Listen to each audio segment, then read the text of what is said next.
बिस्मिल्लाहिर्रहमानिर्रहीम, अस्सलाम वालेकुम। Welcome to my kitchen. उम्मीद है आप सब लोग खैरियत से होंगे।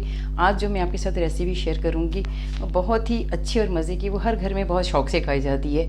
ये इसके लिए मैंने सबसे पहले ये 3 पाव तकरीबन 750 ग्राम ये बीफ का मैंने गोश्त लिया। ये हड्डी वाला है, बग़ैर हड्डी के नहीं लिया क्योंकि इसका ज़रा जायका आता है। और इसके साथ ही मैंने ये 1.5 पाव दाल, तकरीबन 375 ग्राम मैंने ये दाल ले ली है। और चने की दाल है, इसे मैंने कोई तकरीबन सुबह भिगो के रख दिया था। तकरीबन ये 2-3 घंटे ये भीगी रही है। अगर आपके पास टाइम कम हो तो आप ऐसा कर सकते हैं कि आप दाल को गर्म पानी में थोड़ी देर के लिए आप भिगो दें। उससे भी ये होता है कि दाल फूल जाती है और गलने में भी आसानी होती है। इसके साथ मैंने ये 3 टमाटर लिए, 2 बड़ी प्याज, 2 बड़ी नहीं बल्कि छोटे साइज़ की, मीडियम साइज़ की प्याज लिए। इसे मैंने इस तरह मोटा मोटा ही काट लिया। और 1 प्याज है जिसे मैं भगार में यूज़ करूँगी।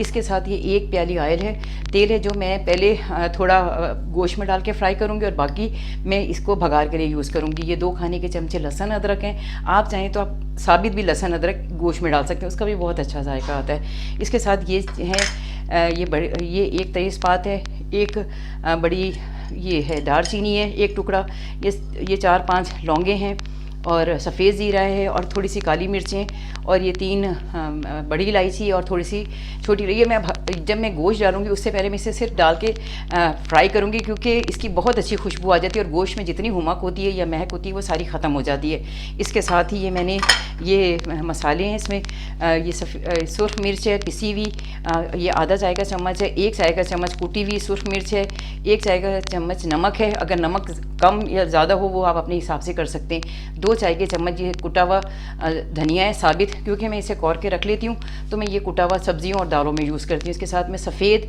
ये ज़ीरा है, इसे भी मैंने कौर के रख लिया था, मैं साबित भी यूज़ करूँगी और ये पिसा हुआ भी यूज़ करूँगी। और इसके साथ ये आधी चम्मच ये हल्दी है। इसके साथ ये गरम मसाला है जिसको मैं जब मेरी ये गोश्त चने की दाल गोश्त तैयार हो जाएगा तो उस वक्त मैं इसे डालूँगी। आप चाहें तो गोश्त बीफ का वो मटन का भी ले सकते हैं और चिकन का भी, लेकिन मैं बीफ में बना रही हूँ। इसके साथ ये इसके ऊपर डालने के लिए गार्निश के लिए हरी मिर्चें हैं, अदरक है और हरा धनिया, जिसके मैं सिर्फ पत्ते निकालूंगी। और जब आप इसे अपने घर में बनाएंगे तो आपको बहुत मज़ा आएगा इंशाल्लाह। बिस्मिल्लाहिर्रहमानिर्रहीम। मैं ये बीफ, क्योंकि गोश्त बीफ का है तो इसलिए मैं इसे कुकर में पकाऊंगी। ये ज़रा गलता देर से है। सबसे पहले मैं तकरीबन ये आधी प्याली से ज़रा ज़्यादा मैंने इसमें ये तेल डाल दिया कुकिंग ऑयल में। और ये आधा जो है ये जो थोड़ा सा रह गया इसे मैं भगार में यूज़ करूँगी। इसको ये मैंने इसके नीचे काफ़ी देर पहले चूल्हा जला दिया था, मेरा ये तेल गर्म हो गया। इसके साथ ही ये जो मैंने चीज़ें ली थी ये मैं इसमें डाल दूँगी। इससे जो गोश्त की जो महक या हुमक या जो ससाइंद होती है वो सारी ख़त्म हो जाएगी, क्योंकि सब गोश्त में बहुत ज़्यादा ससाइंद आ रही होती है लेकिन बीफ में तो बहुत ही ज़्यादा आती है। इसलिए अगर आप उसे अच्छी तरह फ्राई ना करें तो उसकी महक सारी इस ग्रेवी में भी आ जाती है और खाने का जायका ख़राब हो जाता है। ये थोड़ा सा मैं इसे फ्राई कर लूँ, उसके बाद ही मैं इसमें ये बीफ का गोश्त है, ये बीफ जो है ये मैंने हड्डी वाला लिया है, बहुत रूखा नहीं लिया क्योंकि ज़रा चने की दाल गोश्त में थोड़ा अच्छा लगता है क्योंकि हड्डियों का जायका आ जाता है। क्योंकि जब हम वैसे भी जब हम हलीम बनाते हैं तो उसमें हम हड्डी वाला ही गोश्त लेते हैं और इसमें भी आप बनाएंगे तो आप यकीन करें इसमें आपको हलीम का ही जायका आएगा इतना अच्छा। आप इसमें चाहें तो आप 2-4 दालें और ज़्यादा भी डाल सकते हैं। आप इसमें मूँग की दाल भी यूज़ कर सकते हैं। ये देखें ये अब मैं इसे थोड़ी देर इसे ऐसे ही छोड़ दूँगी, इसे मैं चलाऊँगी नहीं क्योंकि ये ज़रा गोश्त जो है ना वो सारा नीचे चिपक जाता है। तो अगर आप फ़ौरन ही चला देंगे तो क्या होता है कि ये सारा गोश्त नीचे की तरफ ही इसके तले में चिपक जाता है। अभी ज़रा इसे थोड़ी देर पड़ा रहेगा और मैं इसे इस वक्त फ्राई करती रहूँगी जब तक इसका कलर ना चेंज हो जाए। और उसके बाद मैं सारे मसाले इसमें ऐड करूँगी। और सबसे ज़्यादा आपने हमेशा ये बात याद रखनी है, कोई भी गोश्त से पहले आप उसे फ्राई कर लें, उसके बाद आपने जो मसाले उसमें डालने हैं आप वो डालें तो आपका खाना बहुत अच्छा और बहुत ही लजीज बनेगा। ये देखिए गोश्त ने अपना अच्छा खासा पानी छोड़ दिया है। जब तक ये पानी खुश्क ना हो जाए इसमें कोई चीज़ भी इसमें शामिल नहीं करनी। और जब मैं इसे बिल्कुल बहुत अच्छी तरीके से फ्राई कर लूँगी तो इसमें से मैं ये तेज़पात का पत्ता और ये जो दालचीनी है ये मैं निकाल लूँगी इसके अंदर से, ये क्योंकि ये मैंने गोश्त में पकानी नहीं, ये सिर्फ मैंने इसलिए डाली है कि ये ज़रा जो गोश्त में जो हुमक होती है वो ये इतनी तेज़ इसकी खुशबू होती है तेज़पात की और ये दालचीनी की, तो वो इसे इस गोश्त की हुमक को ख़त्म कर देगी। तो इसका ज़रा भी जो महक है आपके सालन में नहीं आएगी। तो मैं इसे ये, और इसके बाद ही जब ये सारा खून खुश्क हो जाएगा उसके बाद ही मैं इसमें लहसुन अदरक और ये सारे मसाले यूज़ करूँगी। इसमें मैं प्याज फ्राई करके नहीं डाल रही हूँ, प्याज वैसे ही डालूँगी और लास्ट में मैं इसे प्याज फ्राई करके इसको मैं तड़का दूँगी, इसको मैं भगार लगाऊंगी दाल का ना, उससे बहुत अच्छा जायका आता है और बहुत मज़े की खुशबू आती है। जब तक ये मेरा इसका पानी खुश्क हो जाए, और इसे ना तेज़ आंच पे आप फ्राई करें ताकि ये जल्द से जल्द इसका पानी जो है वो खुश्क हो जाए।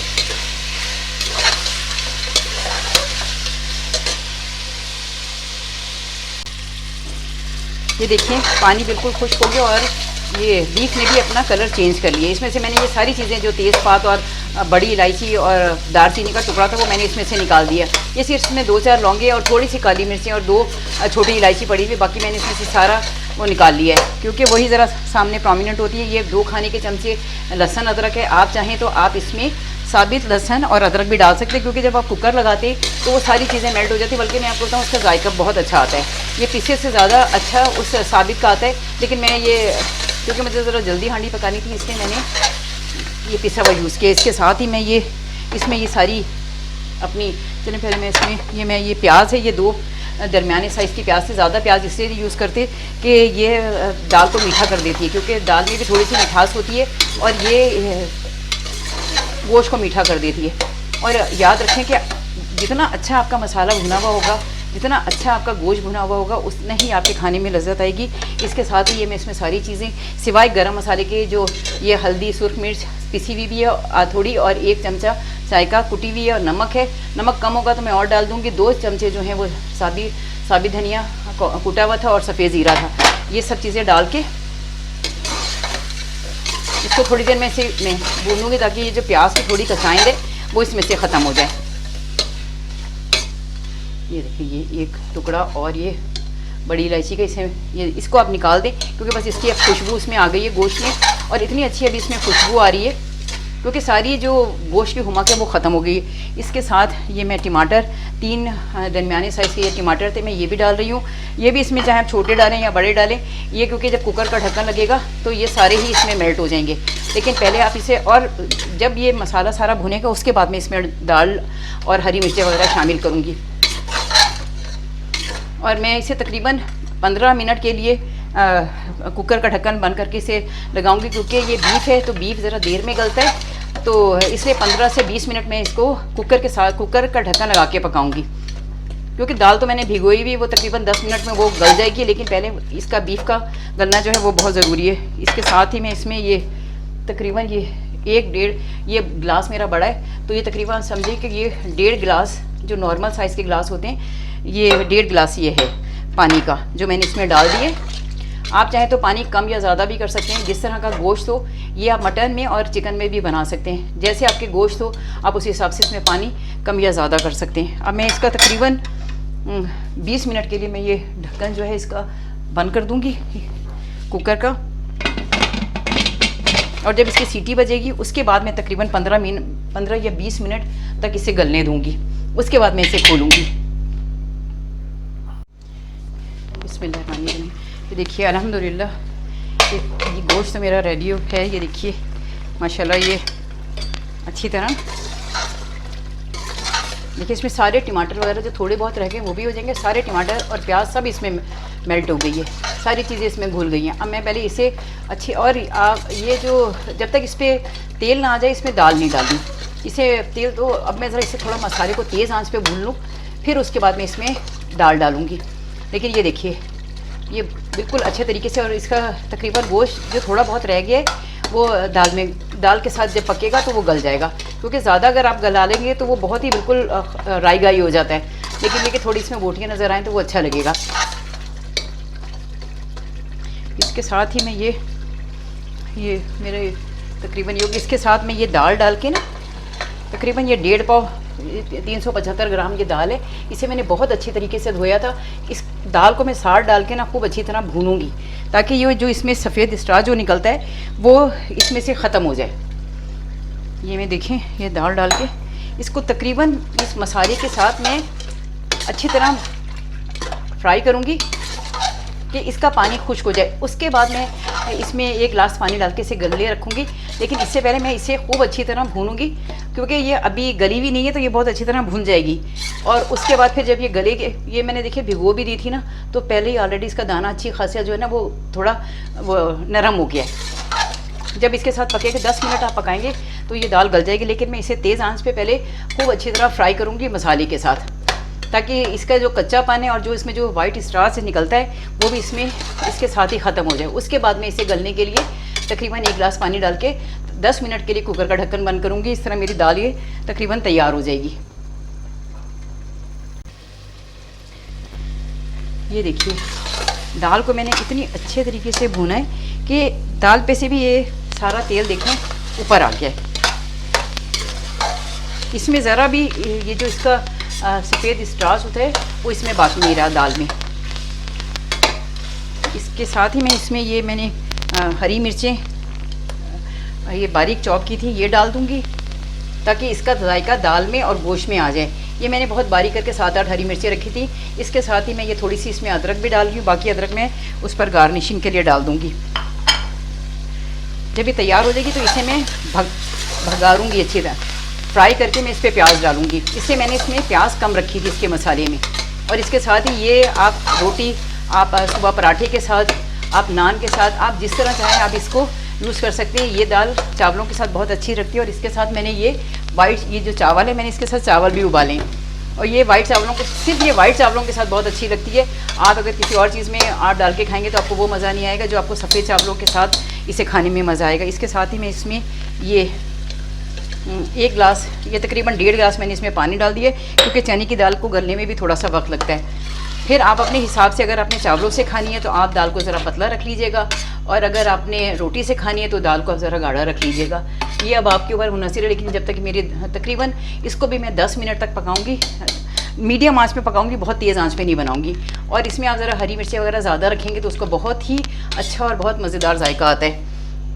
हरा धनिया वगैरह मैं इसमें बाद में डालूंगी। पहले मैं कुकर का ढक्कन बंद करके तकरीबन जब इसकी सीटी बजेगी उसके बाद मैं 10 मिनट तक इसे पकाऊंगी। इसका ये वेट लगा के जब ये वेट चलने लगेगा फिर मैं तकरीबन 10 मिनट बाद इसे खोलूंगी मैं। ये देखिए अल्हम्दुलिल्लाह रब्बिल आलमीन, ये देखिए इतना अच्छा ये मेरा चने की दाल गोश्त तैयार हो गया। ये देखिए हर चीज़ इसमें गल गई है, दाल भी इसमें ये देखिए बिल्कुल गल गई है। अगर आपने इसे चावल से इस्तेमाल करना है तो ये देखिए बिल्कुल गल गई है। तो आप इसमें पानी थोड़ा और डाल दीजिएगा। लेकिन ये देखिए मैंने इसमें ज़रा सा पानी और डाला है, क्योंकि मेरी दाल मैंने चावलों के साथ यूज़ करनी है, इसलिए इसे अगर आप चाहें तो इस दाल को घोट भी सकते हैं, लेकिन मैं घोटूंगी नहीं, इसे इसी तरह साबित और खड़ी भी रखूँगी। इसके साथ मैंने एक चमचा मैंने इसमें गरम मसाला डाला था, थोड़ा सा मैं इसमें और गरम मसाला डाल रही हूँ। ये तकरीबन मेरी दाल जो है तकरीबन अल्हम्दुलिल्लाह रब्बिल आलमीन रेडी होगी। इसके साथ मैं ये हरा धनिया डाल रही हूँ, और इसके साथ ही